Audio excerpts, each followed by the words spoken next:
दोस्तों रिलायंस पावर की बात करें तो स्टॉक के अंदर आज भी काफ़ी शानदार तेज़ी देखने को मिली। कल ज़बरदस्त अपर सर्किट लगा था।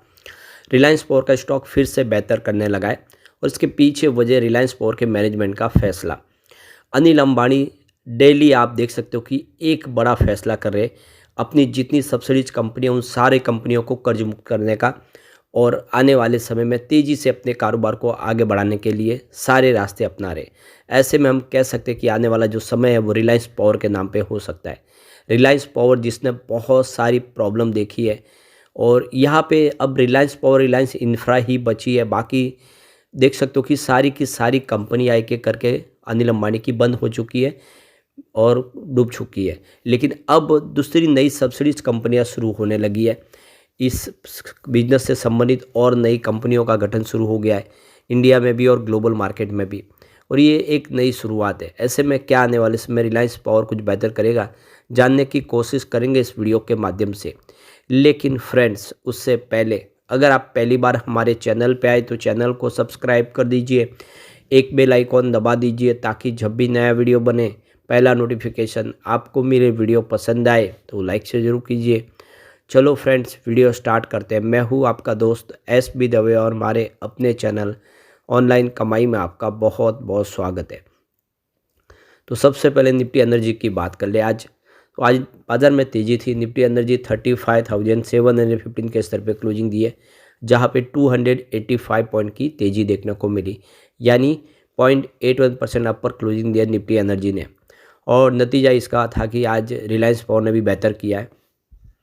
तो रिलायंस पावर के स्टॉक की अगर शुरुआत की बात करें तो शुरुआत तो हल्की सी निगेटिव हुई 44.92 के आसपास, यानी आप देख सकते हो कि कल की क्लोजिंग से थोड़ी ठीक 44.73 के आसपास क्लोजिंग थी कल।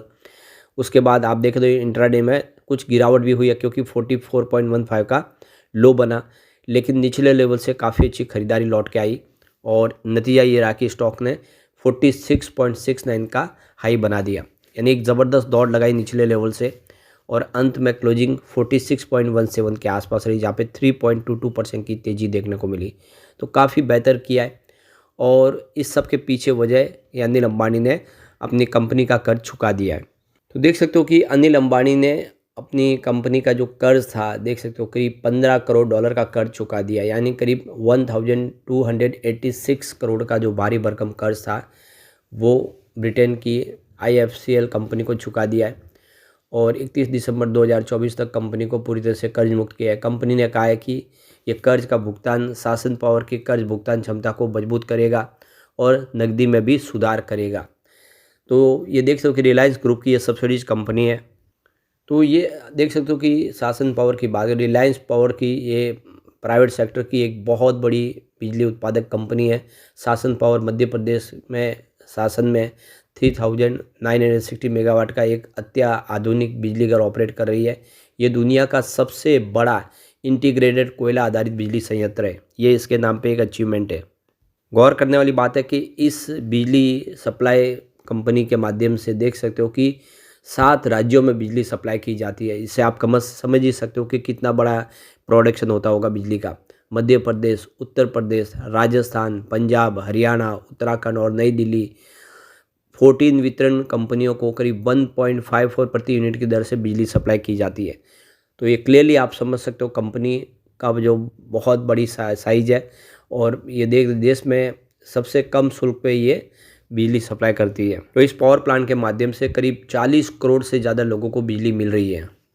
तो इस कंपनी का कर्ज चुकाने से देख सकते हो कि स्थिति कंपनी की मजबूत हुई है और आने वाले समय निकट भविष्य में कंपनी रिन्यूएबल सेक्टर भी फोकस कर पाएगी, क्योंकि अब धीरे धीरे देख सकते हो कि सरकार भी चाहती है कि जो एनर्जी के स्टोरेज वगैरह सिस्टम पे ज़्यादा फोकस किया जाए। इसके अलावा बिजली के जो नए जरिए हैं वो रिन्यूएबल एनर्जी के माध्यम से हो, तो कंपनी इसके ऊपर अब अपना फोकस कर पाएगी, नए खर्च को अब उसके ऊपर इस्तेमाल कर पाएगी। तो शून्य कर्ज वाली रिलायंस पावर ने हाल में ही तरजीह आधार पर इक्विटी से जुड़े वारंट के माध्यम से 1525 करोड़ रुपए के फंड जुटाया है। ये कंपनी को तेजी से बढ़ते रिन्यूएबल एनर्जी मार्केट में विकास के अवसरों को भुनाने के लिहाज से मददगार साबित होंगी। कंपनी की स्थापित क्षमता 5300 मेगावाट है। इसमें से 3960 मेगावाट की क्षमता अकेले शासन पावर की शामिल है। तो कंपनी की टोटल जो इंस्टॉल कैपेसिटी है उसमें सबसे जो बड़ा योगदान है वो शासन पावर प्लांट का ही है। तो शासन पावर लिमिटेड का कर्ज उतारना निश्चित रूप से एक सकारात्मक संकेत है। अनिल अंबानी लगातार समूह की कंपनियों के कर्ज को कम करने की कोशिश में जुटे हुए हैं। इसके लिए वह कई तरह से पैसे जुटा रहे। अनिल अंबानी कभी अपने भाई मुकेश अंबानी के साथ कारोबार के दौर में प्रतिस्पर्धा करे थे, लेकिन समय के साथ उनकी कई कारोबारी स्ट्रेटेजी गलत साबित हुई। इससे वह कर्ज के जाल में फंसते चले गए और पूरी तरह से बैंक करप्ट हो गए थे। आज वो बड़े भाई के मुकाबले काफ़ी पीछे छूट गए, लेकिन अब फिर से वो कोशिश कर रहे कि अपनी जो पुरानी पोजीशन है उसको हासिल करें और आने वाले समय में तेज़ी से आगे बढ़े। उन्होंने अपने लिए गोल सेट कर दिया है, ग्रीन एनर्जी का बिजनेस यही आगे लेके जा सकता है। तो रिन्यूएबल एनर्जी के बिजनेस पे पूरा फोकस हो रहा है, स्टोरेज के ऊपर फोकस हो रहा है। अब यहाँ पे देख ही सकते हो इनको एक बड़ा एनर्जी स्टोरेज का टेंडर मिल चुका है, जिससे हम कह सकते हैं कि आने वाले समय अनिल अंबानी फिर से मुसीबत से बाहर निकल के अपने बिजनेस को आगे बढ़ा पाएंगे। देख सकते हो कि रिजल्ट आने वाला है Q3 का। बात अगर हम करें पिछले मार्च 23-24 की, सबसे पहले टोटल एक्सपेंडिचर्स की बात कर ले तो मार्च 2023 में 318.87 करोड़ के आसपास था, जो मार्च 2024 में घट के 77.69 करोड़ के आसपास है। ऑपरेटिंग प्रॉफिट की बात करें तो मार्च 2023 में -318.87 करोड़ के आसपास था, जो मार्च 2024 में -77.69 करोड़ के आसपास है। तो जो नेगेटिव ऑपरेटिंग प्रॉफिट है उसमें कमी आ रही है, ये बात अच्छी बात है। अदर इनकम की बात करें तो 121.39 करोड़ की अदर इनकम थी मार्च 2023 में, जो 24 में 109.63 करोड़ के आसपास रही। इंटरेस्ट की बात करें तो 166.17 करोड़ के आसपास रहा 2023 में, जो 24 में 98.49 करोड़ के आसपास रहा। डेप्रीशिएशन 0.03 के आसपास था, जो 24 में 0.01 रुपये है।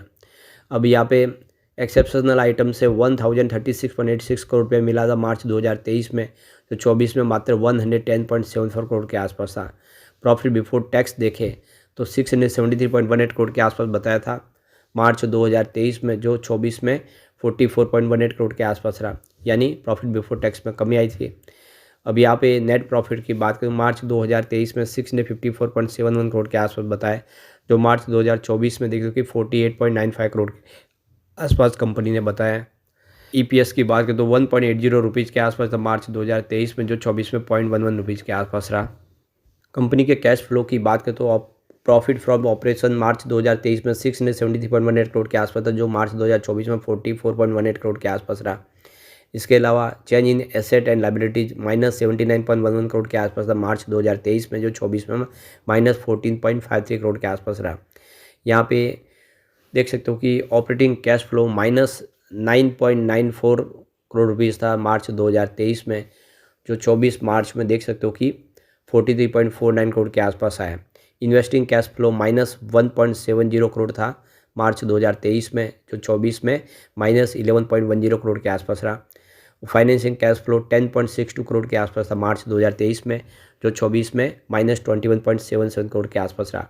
नेट कैश फ्लो -1.02 करोड़ था मार्च 23 में, जो 24 में 10.62 करोड़ के आसपास आया। कुल मिला के कंपनी भले लॉस में हो, लेकिन अब धीरे धीरे कंपनी की सेहत में सुधार दिखाई दे रहा है और आने वाले समय बेहतर रिजल्ट की उम्मीद की जा सकती है। लेकिन फ्रेंड्स, कोई भी इन्वेस्टमेंट करने से पहले अपने फाइनेंशियल एडवाइज़र से एडवाइस ले ले या अपना खुद का रिसर्च करें, क्योंकि मैंने वीडियो आपके एजुकेशनल पर्पज़ के लिए ही बनाए। वीडियो पसंद आए तो लाइक से जरूर कीजिए और चैनल को सब्सक्राइब कर दीजिए। Thank you friends.